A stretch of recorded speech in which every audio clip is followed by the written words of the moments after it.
இன்றைக்கு பெருநாள் தொழுகையை தொழுது கொண்டிருக்கிறோமே, இந்த நேரத்திலே இந்த சமுதாயம் பெருநாள் தினத்தை கொண்டாடுவதை, அதை முடிவெடுப்பதிலே பிறை தென்பட்டதா இல்லையா என்கிற பார்க்கிற பார்வையிலே அறிவோடு சிந்தனையோடு மட்டும்தான் செயல்பட்டிருக்கிறது என்று உறுதியாக நம்மால் சொல்ல முடியுமா? இதுல எத்தனை கருத்து வேறுபாடுகளுக்கு ஆட்பட்டோம். கருத்து வேறுபாடு நியாயமானது, அதை நான் மறுக்கல. ஒரே நாள்ல பெருநாள் கொண்டாடணும் அப்படித்தான் அப்படி நான் சொல்ல வரல. நீங்கள் ஆய்வு செய்கிறீர்கள், சிந்திக்கிறீர்கள், பிறை தென்பட்டதா இல்லையா என்பதை பார்ப்பதற்கு உங்களுடைய அறிவுக்கு ஏற்ப நீங்கள் முயற்சி எடுக்கிறீர்கள். முயற்சிக்கு பிறகு இதுதான் சரியான முடிவு என்று ஒரு முடிவை எடுக்கிறீர்கள். அது என்ன முடிவானாலும் இருக்கட்டும். இன்னைக்கு பெருநாள் கொண்டாடுவோம் முடிவெடுங்க, இல்ல இன்னைக்கு பெருநாள் கிடையாது நோன்பு, நாளைக்கு பெருநாள் கொண்டாடுவோம் முடிவெடுங்க, என்ன முடிவா இருக்கட்டும். ஆனால் இந்த முடிவை நோக்கி உங்களை தள்ளியது எது? அதான் என்னுடைய கேள்வி. இந்த முடிவை நோக்கி தள்ளியது உணர்ச்சியா அல்லது அல்லாஹ்வுடைய மார்க்க அறிவா? இந்த ஒண்ணுதான். மார்க்க அறிவுதான் சொன்னா நீங்க என்ன முடிவெடுத்தாலும் அல்லாஹ்விடத்துல உங்களுக்கு நற்கூலி இருக்குது. நீங்க தப்பாவே முடிவெடுத்தாலும் அல்லாஹ் உங்களுக்கு நற்கூலி தருவான்.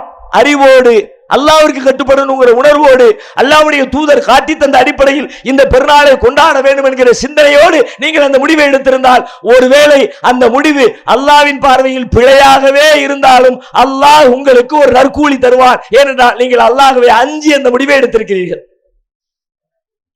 ஆனா பல பேர் எப்படி முடிவு எடுக்கிறோம்? நைட்டு 10 மணி ஆயிடுச்சு, டெக்னாலஜி டெவலப் ஆயிடுச்சு. அந்த காலத்துலதான் 2 மணி வரைக்கும் பிறை பார்த்த செய்தி வரல, வெயிட் பண்ணிக்கிட்டு இருந்தோம்.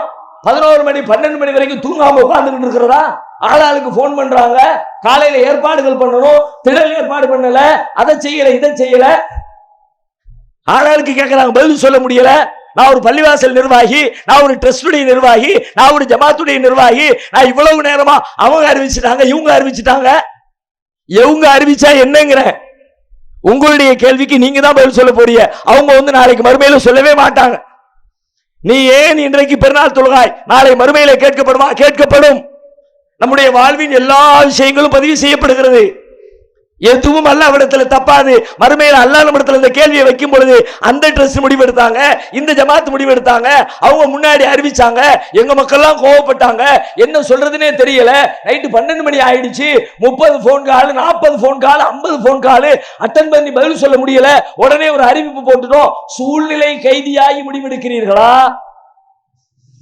சூழ்நிலைகளை எல்லாம் ஓரம் கட்டி வச்சுட்டு அல்லாஹ் என்ன சொன்னான், அல்லாஹ்வுடைய தூதர் என்ன சொன்னாங்க, பிறை பார்த்தது உண்மையா இல்லையா, அவர் பொய் சொல்றாரா சரியா சொல்றாரா என்று அறிவு கண் கொண்டு சிந்தித்து முடிவெடுத்தீர்களா?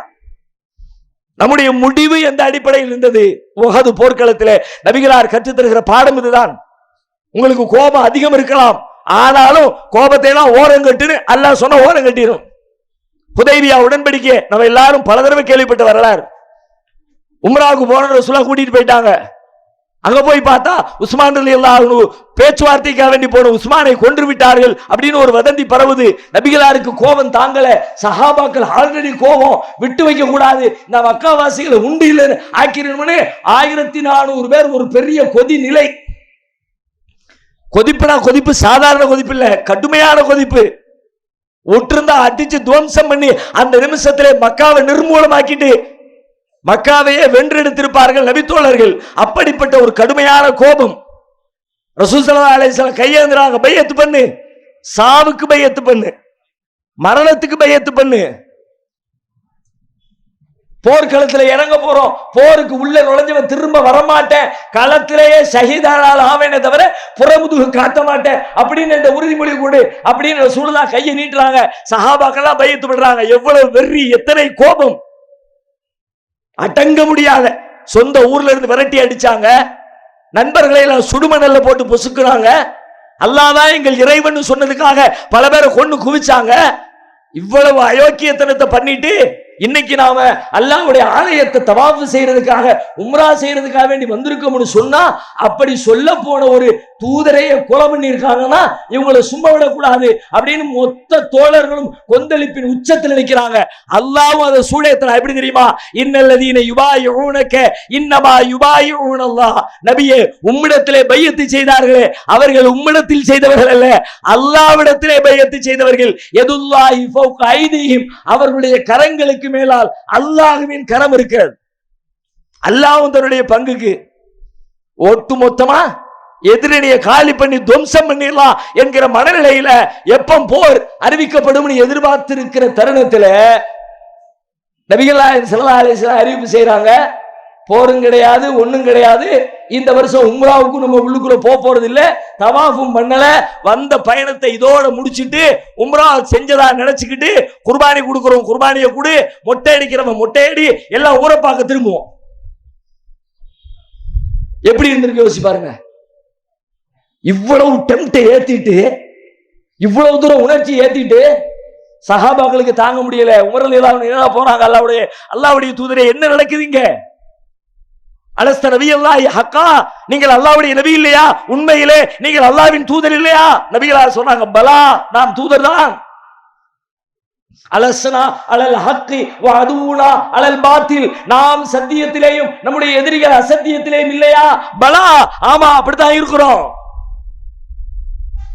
ஃபலிமன் உத்தி தனியத ஃபீ தீனினா இதன், அப்படினா நம்ம எதுக்கு இவ்வளவு தூரம் இறங்கி போகணும்?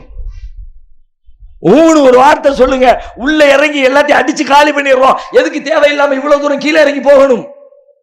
நபிகளார் சொல்றாங்க, இன்னி ரசூலுல்லாஹ், நான் அல்லாஹ்வின் தூதர், பலமாசி, அவனுக்கு நான் மாறு செய்ய மாட்டேன், வஹுவ நாசிரி, அவன் எனக்கு உதவி செய்வான். வேற வார்த்தையே கிடையாது. அவ்வளவு கோபத்தில் உச்சத்தில் ஏற்றப்பட்ட நபி தோழர்கள் வேற வழியே இல்லை, சரணடைஞ்சிட்டாங்க. அல்லாஹ்வுடைய தூதர் சொல்லிட்டாங்க, முடிஞ்சு போச்சு. எதை காட்டுகிறது இந்த நிகழ்ச்சி? நம்முடைய சூழல் நம்மை எவ்வளவு பாதித்தாலும் நம்மளை சூடாக்கணும், நம்ம ஏதாவது பேசணும், நம்ம ஏதாவது அடிக்கணும் அப்படின்னு நம்மளை சூடேற்ற வேலையை ஒருத்தன் செஞ்சாமனா, நானா முடிவெடுக்காத வரைக்கும் நான் கோபப்பட மாட்டேன். நீ என்ன வேணாலும் பேசிக்க போ, அஸ்ஸலாமு அலைக்கும்னா சீக்கிரம் நீ சாவு அப்படின்னா ரசூலுல்லாஹ்ட்ட ரசூலா நம்மளை பார்த்து சொன்னா உடனே யாரை பார்த்து நான் சொன்னேன், அடுத்த செகண்டே டென்ஷன் தான். ரசூலுல்லாஹ் ஒரு டென்ஷனும் இல்லையே. நபிகளார் தன் வாழ்நாள் முழுக்க காட்டிய சொன்ன செய்தி இதுதான். இந்த சமூகத்திற்கு உணர்ச்சி வசப்பட்டு சூழ்நிலைக்கு கைதிகளாக மாறி உங்களுடைய முடிவுகளை எடுக்காதீர்கள். தூர நோக்கோடு அறிவு கண் கொண்டு சிந்தனையை செலுத்தி அமைதியாக நிதானமாக உங்கள் முடிவுகளை எடுங்கள். அதுதான் உங்களுக்கு வெற்றியை பெற்று தரும் என்று சொன்னார்கள். இந்த உலகத்திலே வெற்றி பெறுவதற்கும் நாளை மறுமையிலே வெற்றி பெறுவதற்கும், இந்த உலகத்தின் எதிரிகளை வீழ்த்துவதற்கும், நாளை மறுமைக்கு நமக்கு எதிரியாக வர இருக்கிற ஷைத்தானை வீழ்த்துவதற்கும் எல்லா இடங்களிலும் நிதானமும் அமைதியும் சிந்தனையும் மட்டுமே உதவும். உணர்ச்சி வசப்பட்டு எடுக்கிற முடிவுகள் நமக்கு உதவாது என்பதை இந்த நாளில் ஒரு முடிவாக எடுத்து அதை ஒரு பயிற்சியாக மேற்கொண்டு கோபம் வருகிற தருணங்களில் எல்லாம் நபிகளாரின் இந்த வரலாற்று செய்திகளை நினைவுபடுத்தி நம்மை பக்குவப்படுத்தி கொண்டோம் என்று சொன்னால் இந்த உலகத்திலும் நாளை மறுமையிலும் நம்மை வெல்லுவோர் எவரும் இல்லை. அல்லாஹ் ரப்புல் ஆலமீன் அப்படிப்பட்ட வெற்றி பெற்ற கூட்டத்திலே நம் அனைவரையும் சேர்த்தருள் புரிவானாக. வாஹிர் தஅவானா அல்ஹம்துலில்லாஹி ரப்பில் ஆலமீன். அஸ்ஸலாமு அலைக்கும் வரஹ்மத்துல்லாஹி வபரகாத்துஹு.